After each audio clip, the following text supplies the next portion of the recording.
Welcome to Healthcare Logic for Growth, the weekly show where we talk life sciences and healthcare in general, things like clinical operations, research, commercial strategy, market analytics, and what it takes for anyone in healthcare to grow in a sustainable way.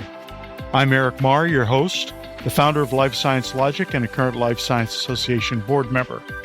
So whether you're building a biotech, running a rural hospital, leading a home health agency, or shaping healthcare policy, this show is for you. Hello, everyone, and welcome to Healthcare Logic for Growth. And for those of you returning for another episode, welcome back, and thank you. I'm Eric Marr, your host. Today, I want to talk about one of the biggest challenges facing digital health companies, be they startups, emerging firms right now, or whatever the case may be. And it's the title of today's episode, For Digital Health Firms, Providing Clinical Value, Not Just Engagement Metrics, is critical. Now, that may sound pretty obvious, but it's one of the hardest problems in our sector. For a long time, digital health companies could point to activity metrics, things like downloads, logins, session time, retention, user satisfaction, and other things. And all those things still matter very much. They're very important, actually. They can tell you that people are showing up, but the market has changed a bit. Investors are asking harder questions. Health systems are asking harder questions. Buyers are asking harder questions. They all want to know similar things. Whether your product actually improves outcomes, supports clinicians, reduces costs, or creates measurable value in the real world. And frankly, for startups, that can create some tension and even anxiety. Because proving clinical value takes time. It takes data, discipline, and of course, money. And all of those things are in short supply when you're running on a startup runway. So today, I want to unpack the challenge, the actual problem, explain why it matters so much right now, and walk through a practical go-forward strategy for companies trying to solve it. So, the problem. Let's start with the core issue. A lot of digital health companies are still being evaluated, at least in part, by engagement. That means how often users log in, how long they stay in the app, how many people return, how many people complete an action, and whether users say they like the experience. And again, those are useful metrics, and engagement is absolutely key. But engagement is not the same thing as clinical value. That's the problem. A product can be highly engaging and still not improve outcomes. A product can have great design and still not change care for the better. A product can be easy to use and still fail to prove that it matters in a real clinical setting. And that is what investors and health systems care about right now. They're not just asking, do people like it? They're asking, does it work? That is a much tougher question. And for emerging digital health companies, it's often the question that slows everything else down.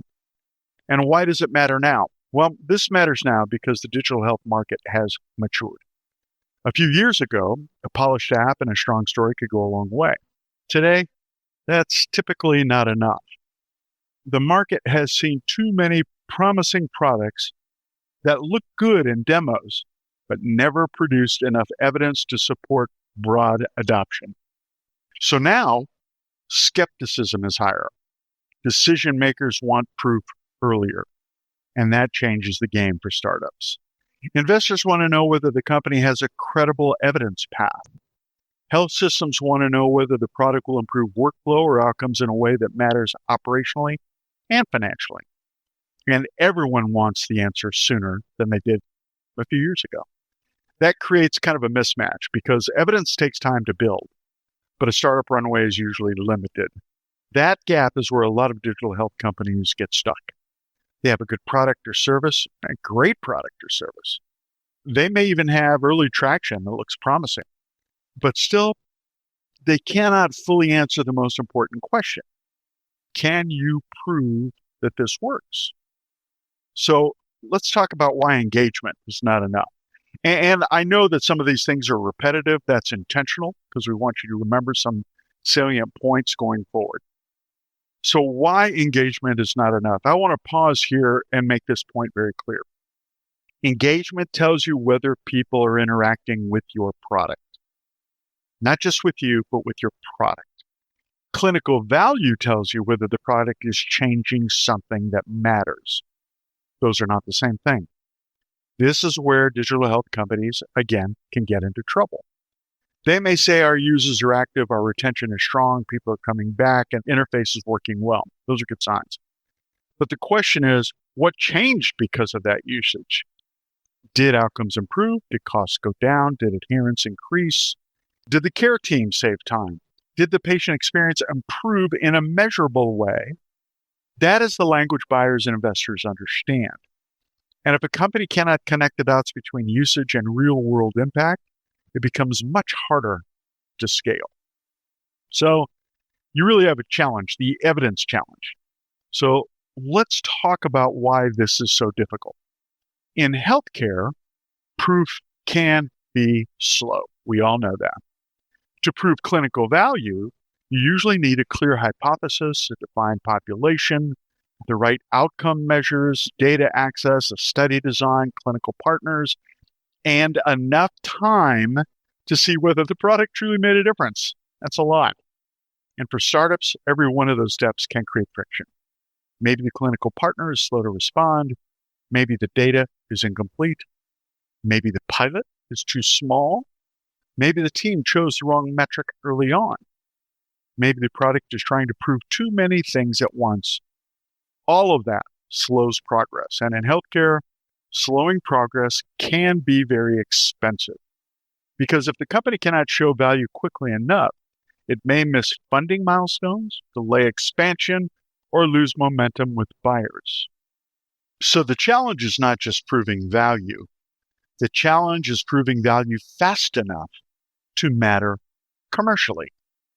So let's think about what good things look like, right? So what might be a better approach? It starts with clarity, I think. A startup has to know exactly what value it's trying to prove. Not everything, just the most important thing. If the product is meant to improve medication adherence, prove that. Focus on just that. If it's meant to reduce avoidable utilization, prove that. Just that. If it's meant to support earlier intervention, prove that. If it's meant to save clinician time, prove that. You get me. The point is to choose the outcome that matters most to your market and build around that. That means choosing the right metrics, setting realistic timelines, aligning the evidence plan with the product strategy, and making sure the story matches the data. When companies do that, and if they do it well, they sound more credible.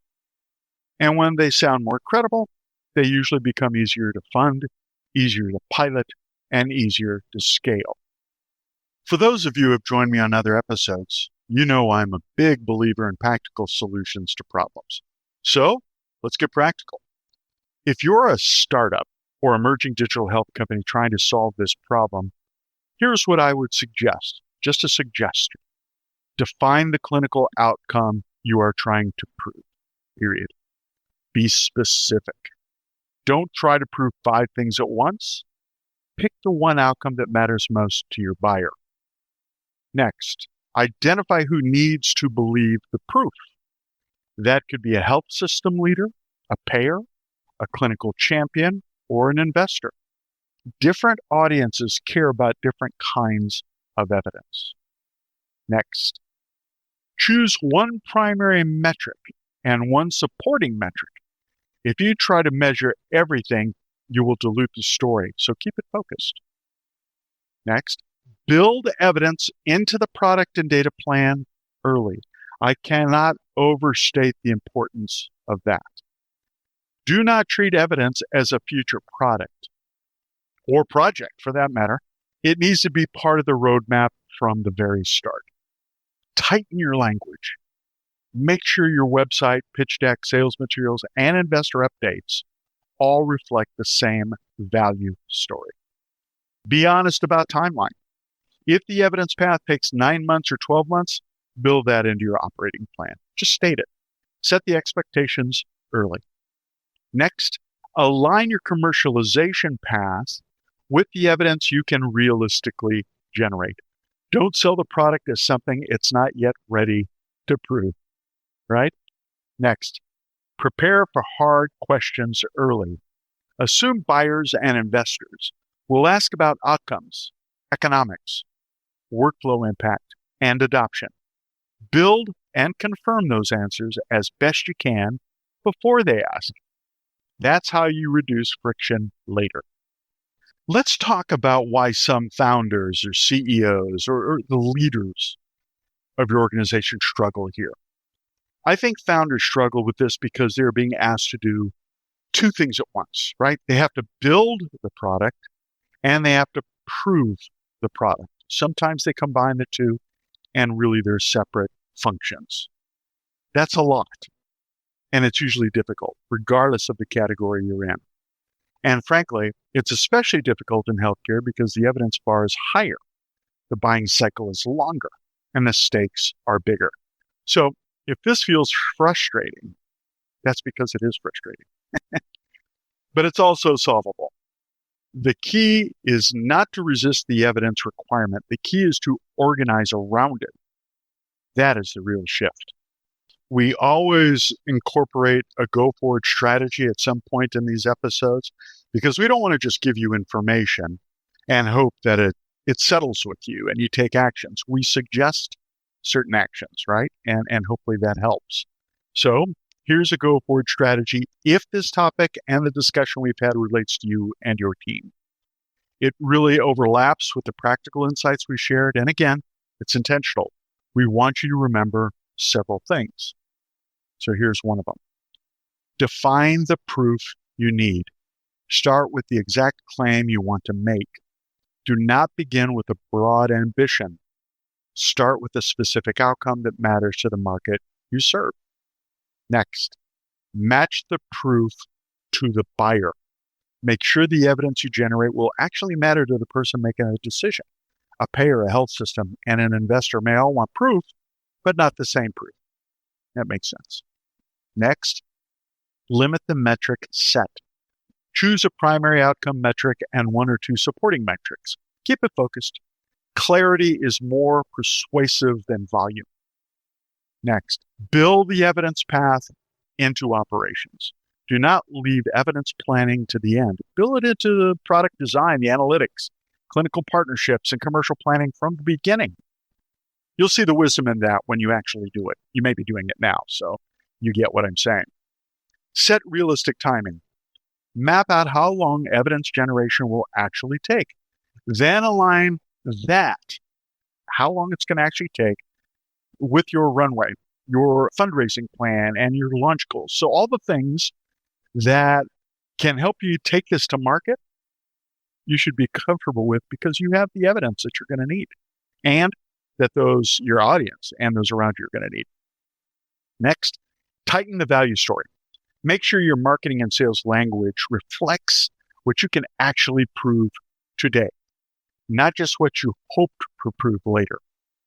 Prepare for buyer questions early. Assume investors and health systems will ask hard questions about outcomes, economics, workflow, and adoption.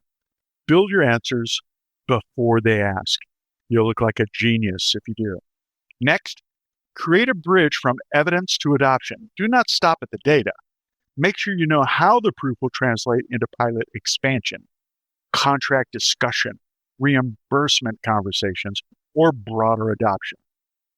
That is the path from promise to credibility. Just a brief note on life science logic. This is also the kind of challenge, what we're discussing, that life science logic helps companies work through. Our role is to help startups and emerging healthcare firms get clearer on strategy, clarity, sharpen the message, and connect evidence planning to commercialization, architecture, and reality. It's the kind of work that shows up in our GTM Sprint, GTM Crossroads, CIB, Competitive Intelligence Brief, Advisory Services, and Commercialization Services. The goal is not just to look good on paper. The goal is to build a real path from product to proof to adoption. So keep that in mind. Sometimes you want to dig deeper on your own, so we always share our resources that help shape today's conversation. We actually looked at PubMed article applying evidence-based medicine standards to digital tools, which argues that digital health tools should meet evidence expectations similar to other clinical interventions. So PubMed is great, and they bring this kind of depth to all these conversations.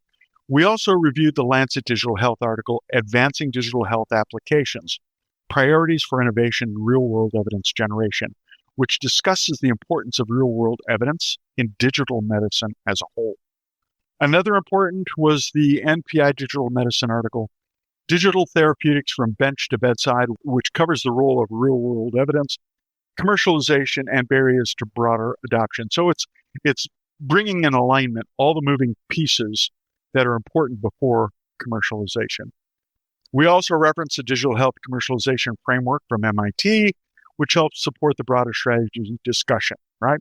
And we looked at recent Healthcare Logic for Growth episode, our own, that focused on what healthcare startups need to do to win, including proving outcomes, fitting workflow, et cetera, and building payment models early. And it's published on Spotify, Apple Podcast, iHeartRadio, and YouTube. And lastly, we use our own life science logic intelligence engine. It's our internal life science AI to help synthesize the evidence and sharpen the strategic takeaways for this episode. So a lot of moving pieces, but we always want you to know what the resources are that bring us to our conclusions. So in conclusion, if I had to leave you with one thought today, it'd be this.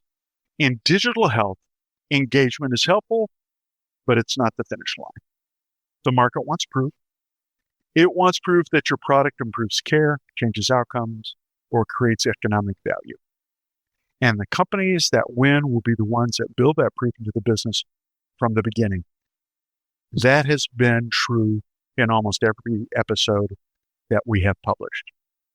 You want to start from the beginning, not as an afterthought, not as a side project, not as something to fix later, but as part of the core strategy. That's how you move from interest to trust, and that's how you move from trust to adoption. So join us next week when we'll focus on another part of digital health and a new potential GFS. Until then, take care. Thanks for spending time with me today on Healthcare Logic for Growth.